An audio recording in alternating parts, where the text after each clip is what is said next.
Focusing now on the cognitive approaches. Behaviorist theory was based on the belief that children learn languages through imitating their parents and others. Chomsky challenged this idea, proposing as an alternative view that children listen to language input and develop hypotheses that they then test out. For example, a child who says, "I goed to my friend's house," has overgeneralized his hypothesis that to talk about the past he needs to add ed to the verb. This overgeneralization gives us insight into the process happening in the child's language development from raw language input, what he hears.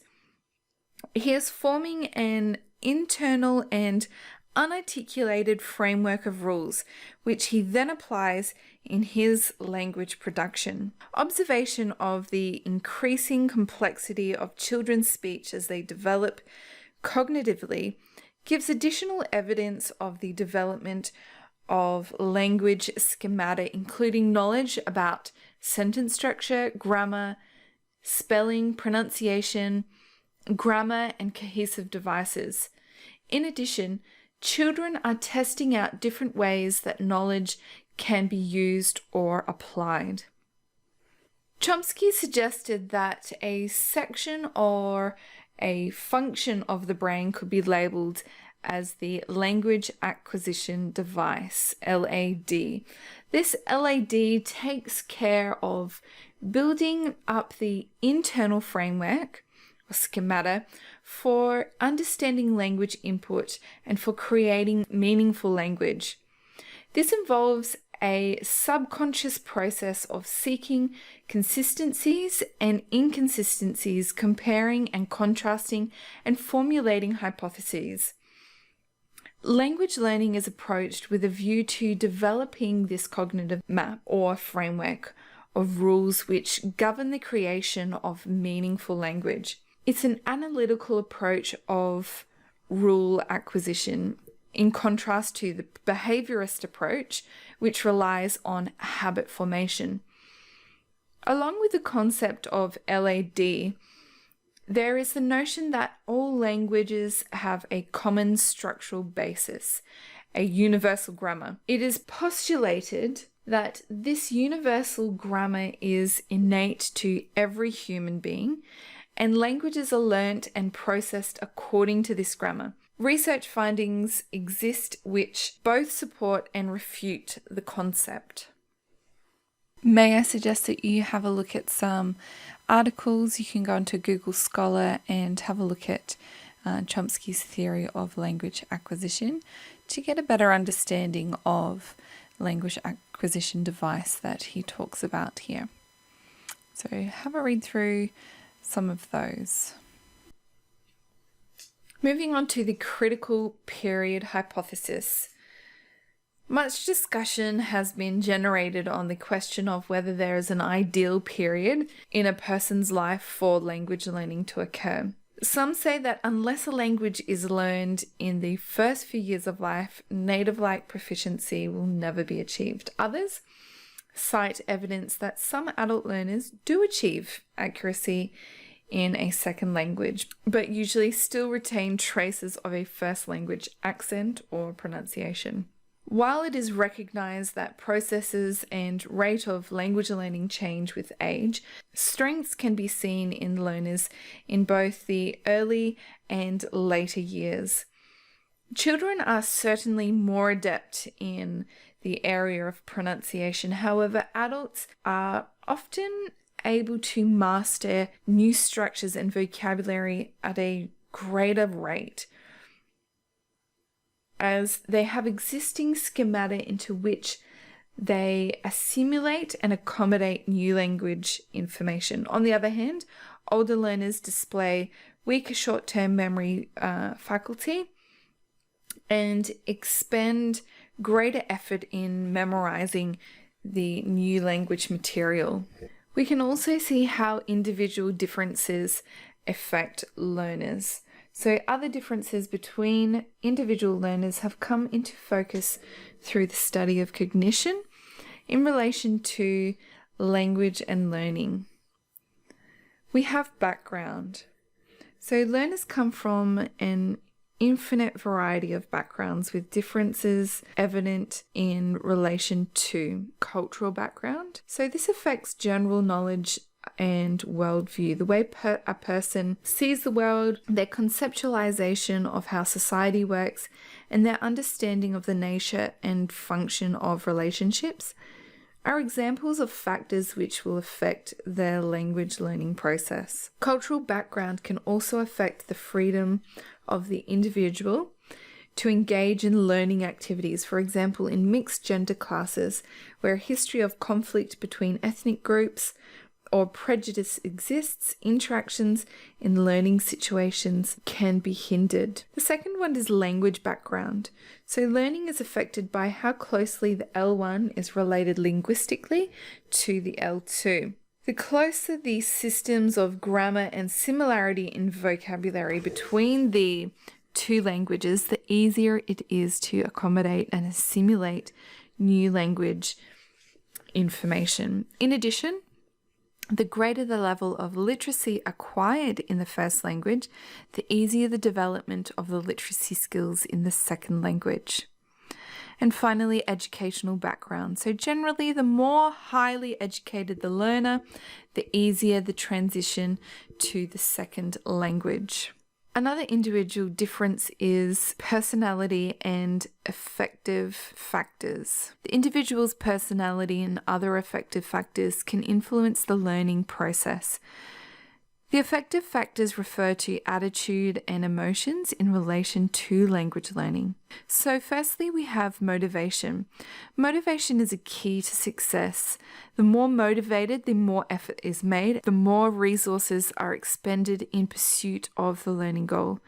Motivation, a desire from within to integrate into a community or simply a love for the language learning. Motivation can also be extrinsic, coming from an external need, such as employment, study or immigration requirements. Peer pressure combined with the need for belonging can also be an external source of motivation towards language learning. Secondly is acculturation. So Krashen developed a theory that the more motivated a learner is to associate with the speakers of the target language, the greater the progress. Success in language learning is enhanced by a positive attitude towards the target language.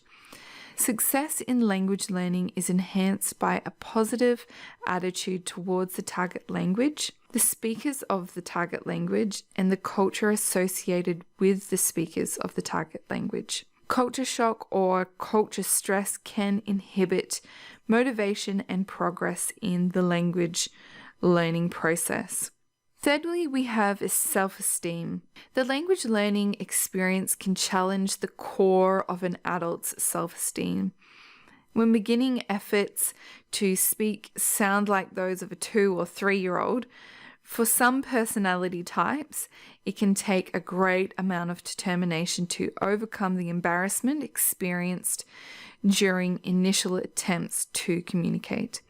Fear of ridicule, criticism, or rejection is a powerful factor that can paralyze an individual into inaction or silence, or conversely can push them into study so they can reduce that awkwardness. Next, we have identity. First language is an intrinsic part of an individual's identity.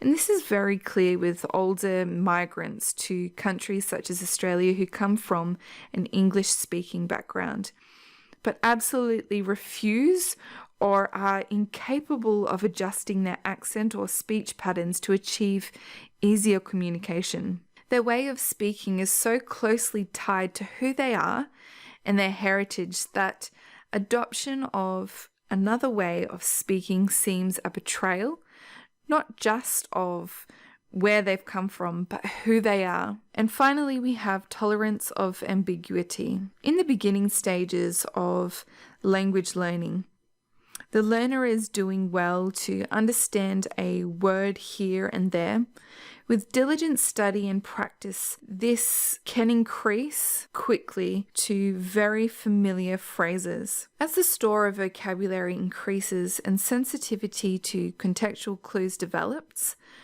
the learner can begin to guess the gist of what is heard. Through all of these stages, frustration can run high with a sense of being outside or in the dark. There's a need to become comfortable with not always understanding, yet maintain determination to increase comprehension. In relation to grammar, learners often engage in a process of comparing and contrasting their first language with the target language. Sometimes concepts or structures match, and sometimes they don't. In the learning process, there are times when learners need to suspend judgment or delay defining an aspect of grammar. They may not yet have sufficient L2 to understand the explanation, or they may not understand fully the significance or function of a word, phrase, or structure in the second language. Another individual difference is cognition. Stage of cognitive development affects the process of language learning. Children have far greater capacity to learn intuitively through subconscious processing of raw language data that surrounds them in the form of people talking to them or near them and hearing radio and television. This facility is reported to diminish around the time of puberty and adolescence, and more explicit teaching of grammar becomes necessary. At this stage of life, there's also a higher expectation regarding the pace of learning. Functional use of a new language needs to be achieved within months rather than years. Adults have the advantage of an existing schema of language, their first language, into which they can assimilate information about the new language. This can mean that language production commences early, within days or weeks, compared to children learning their first language who have spent a silent period of 18 to 12 months before speaking. Adults are also more aware of the enormity of the task before them and can be overcome by discouragement. And also, adults usually have developed learning strategies and a particular style that they prefer. And these strategies and activities can be applied to the learning task right from the beginning. Another individual difference here is neurological factors.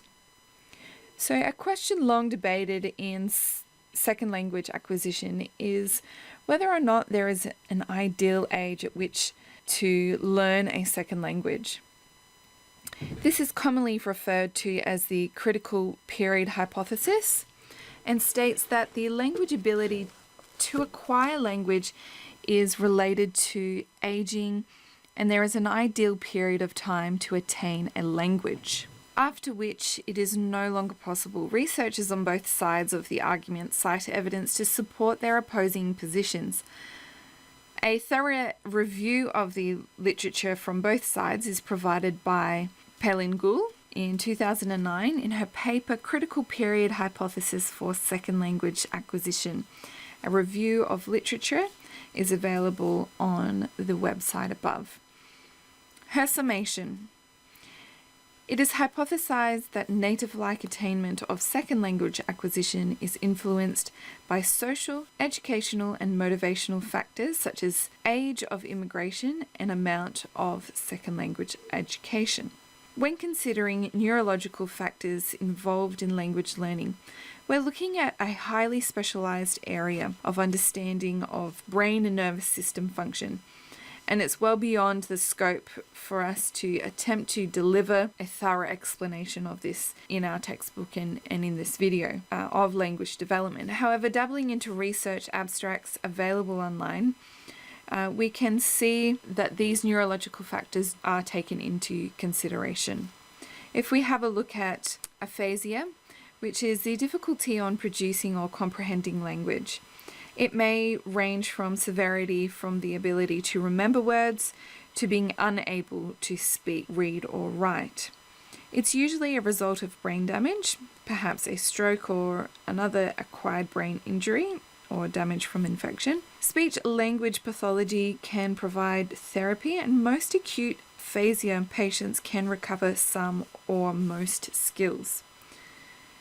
The next is a study by Flieg, Frieda, and Nozawa in 1997, who challenged the view that development of pronunciation is solely influenced on the learner's stage of neurological development. Most people would agree that children have a greater potential than adults to develop native-like pronunciation, and this research gives evidence that the amount of L1 use in daily life may also influence L2 pronunciation accuracy. Trauner, Wolfik, Talal, and Hesselink in 2002 propose evidence that the widespread nervous system dysfunction is related to language impairment. The lowest language scores were found in children with the most abnormal neurological findings. Stowe, Havercork, and Zwarts in 2005 report that functional neuroimaging has produced new evidence about the areas of the brain which are necessary and sufficient for language processing. So what implications does all of this have on TESOL of recognizing differences between individual learners? Well, it is simply that in teaching, we must be aware of the multitude of factors affecting the learning process, and to do what we can to accommodate learning according to their backgrounds and their needs.